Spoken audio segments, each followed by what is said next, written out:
Good morning. When I opened my emails almost 3 months ago and looked at the title for Chapel Talks, following one's bliss immediately jumped out at me. It sounded hopeful and positive at a time when the world honestly felt doomed. Initially, I thought following one's bliss sounded quite simple. Sure, if you go after what you love and you follow your dreams, you will live a happy life. If you live in the present, spend time in natural beauty with the people you love, you will feel less stressed. These are all things we know, things that are scientifically proven to make us happier. But the problem is that knowing these chunks of wisdom are not enough. Our brains are not hardwired to crave the simple pleasures in life. Instead, our brains crave success, constant satisfaction and thrill.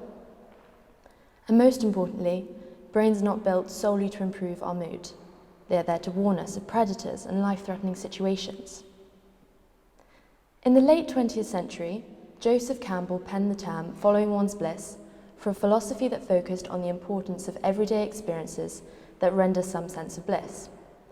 Crucially, he argued that the most uncomfortable but essential element of finding one's bliss was the uncertainty, the insecurity. So what happened when we had all that excitement and thrill that our brains crave taken away from us? And instead, we were chucked in the deep end with heaps of uncertainty and worry. What happened when for 6 months we were told to stay at home? Well, we spent more time outside, we helped others, we spent more time with the people we love, we came together to give thanks for the NHS, and most importantly, we lived in the present because we didn't know what would happen tomorrow. Over lockdown, we did all the things that psychologists have proven to make us more content. Being grateful, kind, present, all without really knowing it. Now, I'm not saying that quarantine was solely about following one's bliss, of going on a journey of self-discovery. Of course it wasn't. A lot of people were and are still suffering and in pain.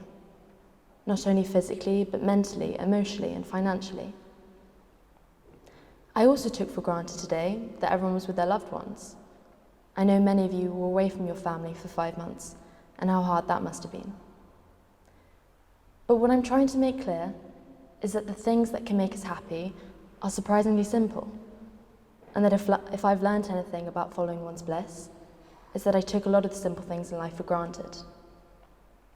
Take, for example, everyday sounds. I live in London, which is never, ever quiet. I miss the sound of the planes whizzing over.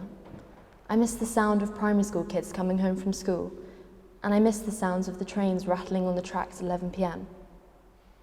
Following one's bliss for me meant seeking out the experiences that I had taken for granted and ignored, such as, weirdly enough, the weather.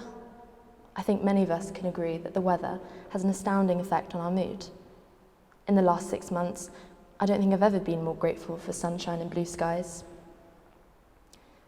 Being back at school has been a huge relief that I think everyone is grateful for.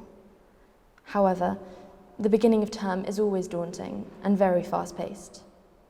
If you're already feeling swept up and perhaps a little stressed, I urge you to think of the reading from Matthew we just heard. It is so relevant to following one's bliss and being present and focused in life. Jesus tells us not to worry about tomorrow, for tomorrow will worry about itself. And so I encourage you not to worry about the whole week, but instead focus on the small things and every day that can bring you bliss, whatever they may look like. If you're new, I wish you the best of luck. I hope that you're feeling settled, and I urge you to remember that we were all new and nervous once.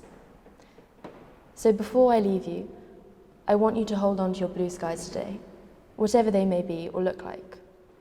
Listening to your favourite song, drinking a hot cup of tea, or spending time with your friends.